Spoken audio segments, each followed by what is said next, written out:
Good morning. I'm glad you can take some time to devote to worship this weekend.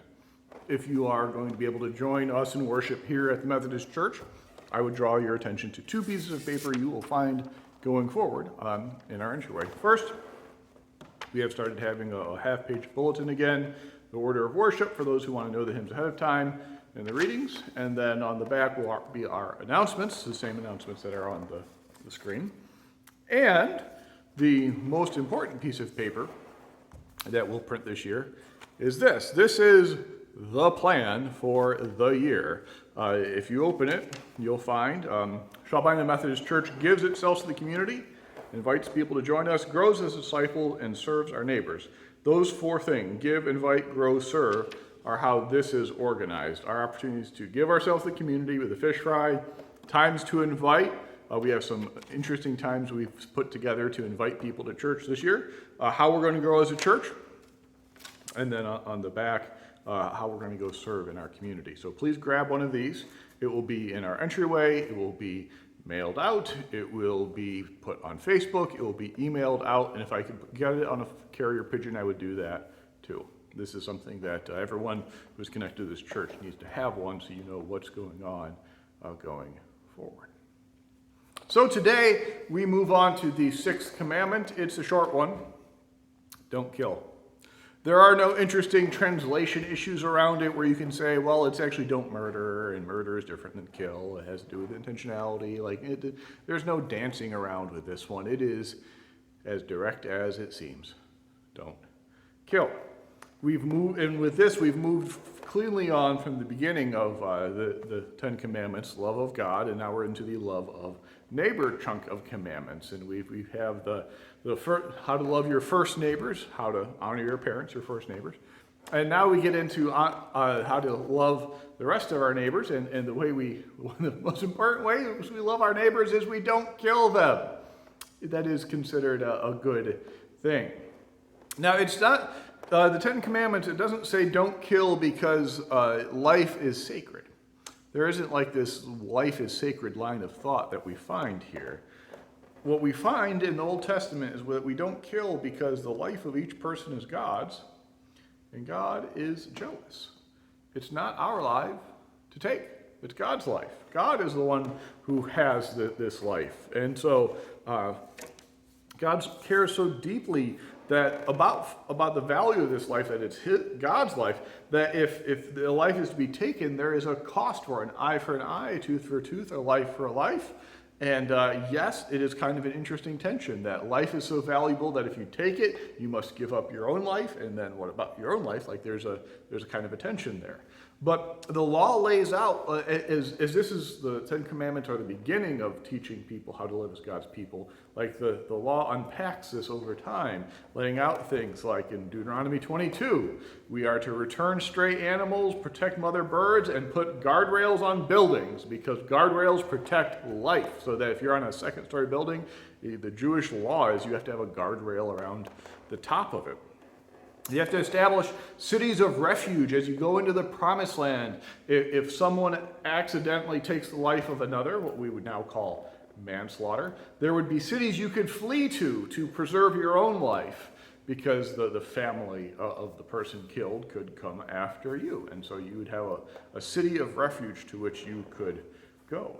There were guidelines on war in the Old Testament around things like if you had to go to war, which was as a concession to human sin, right? If you're going to go to war, you cannot cut down fruit trees because that's the life of the land. You can't cut down the ability of people to make a living, to have something to eat on the other side of this war. And that if in the war a city is to be destroyed, called the ban in the Old Testament tradition, it is only ever done when that city has rejected peace and is leading the people around them to break the first commandment.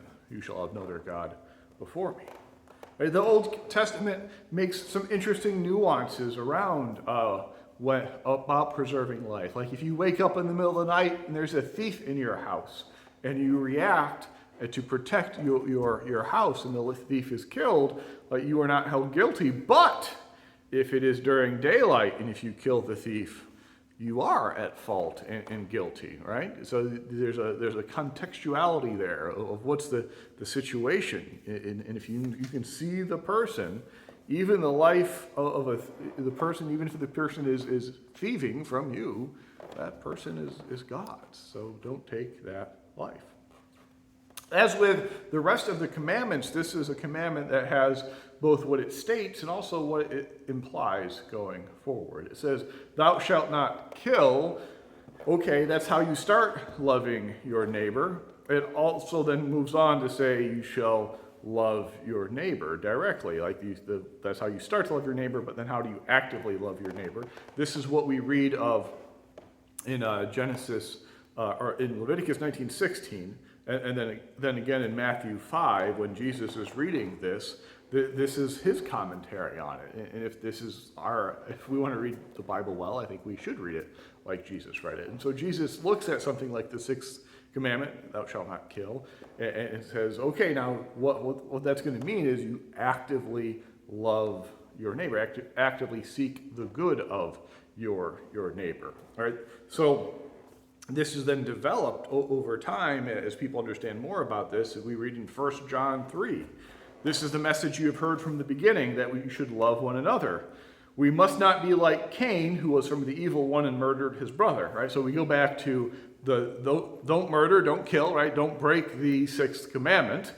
Right? Why did he murder him? Because his own deeds were evil and his brother's righteous.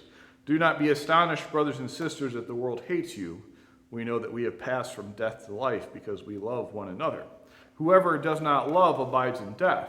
All who hate a brother or sister are murderers, and you know that murderers do not have eternal life abiding in them. We know love by this, that he laid down his life for us, and we ought to lay down our lives for one another.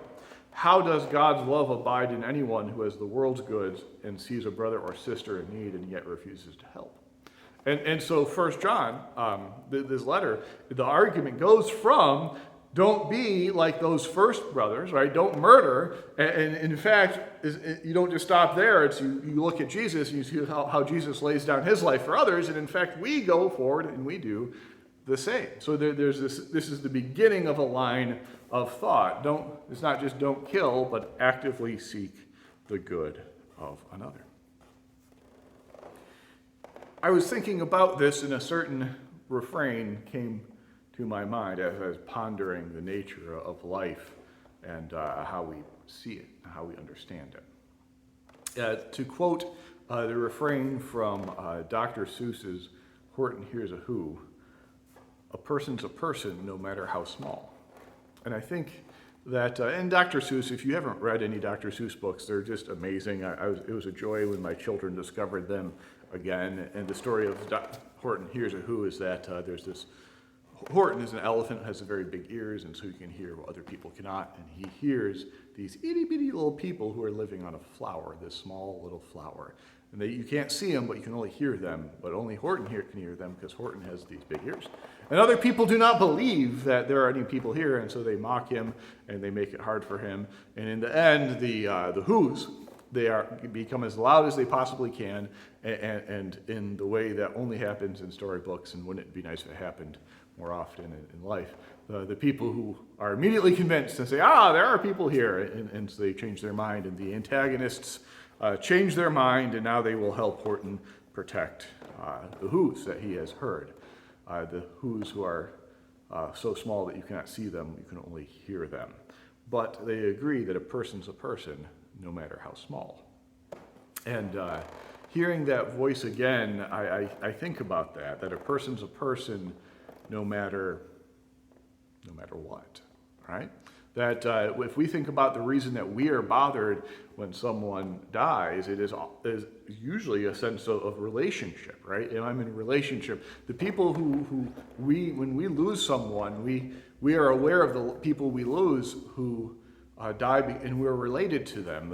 Usually it's our grandparents first, and then our parents, and then maybe a spouse, or God forbid, a child, right? When we lose someone who is in relationship to us, that is what is so hard, right? And so to say that we lose someone and it hurts us, it's someone who is connected to us.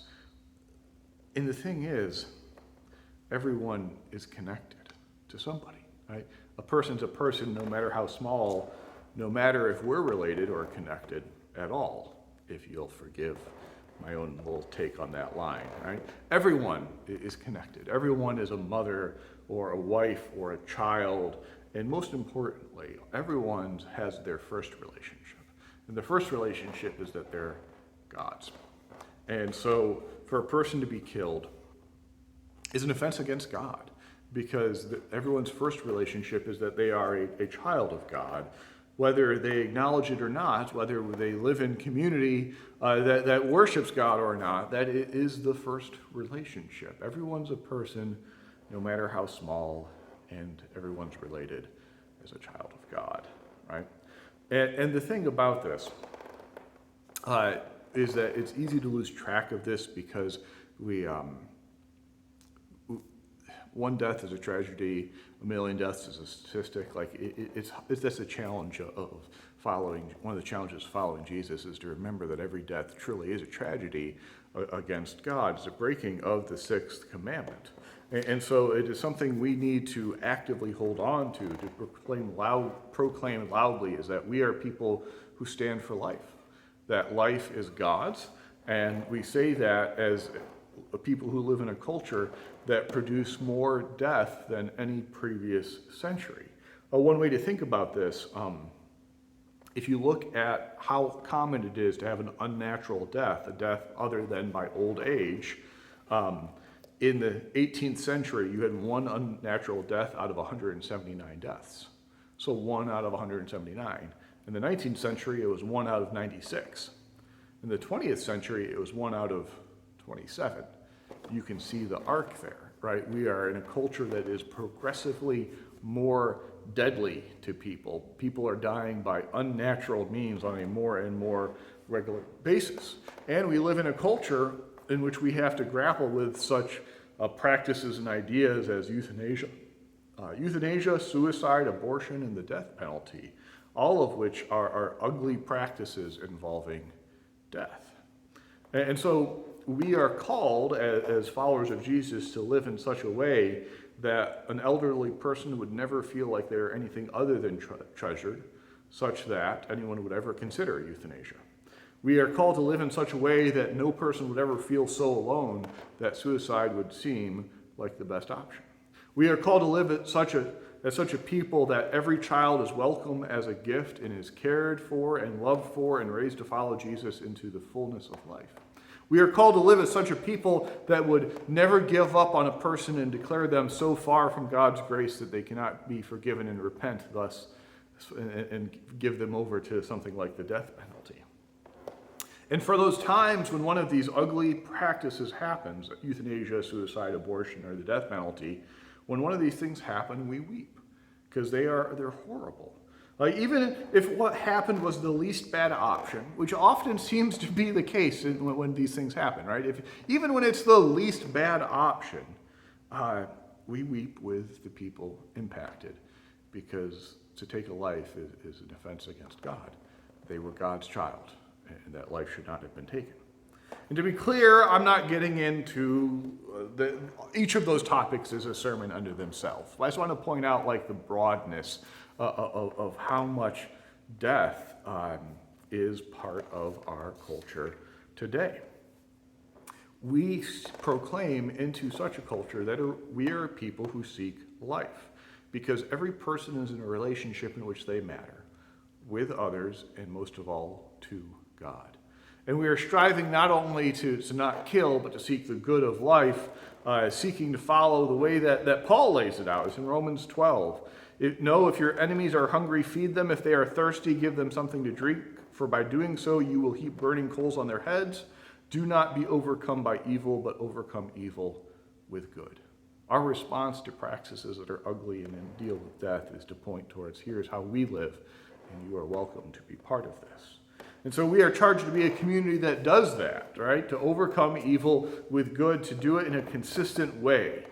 That's just not what we see as happening around us, right? We name euthanasia, suicide, war, abortion, death penalty, like we can make a bigger list, right? As all being at best concessions to sin, and really not the way we are meant to live. And this calls everyone to have a level of commitment to life that cuts across some of the assumptions that we have.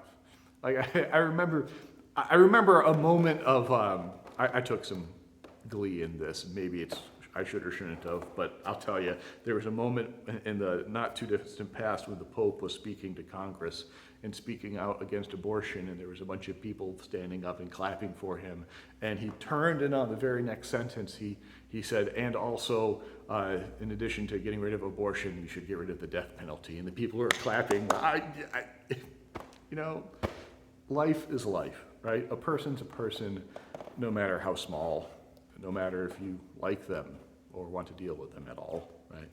Life is God's, all of life, right? Do not kill, love your neighbor. This extends to all life, even when it is hard.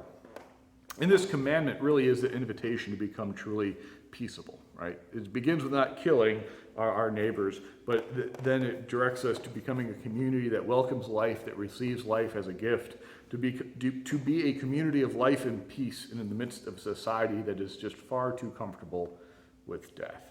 To be a place and a people that point to a better way, the way of Jesus. Amen.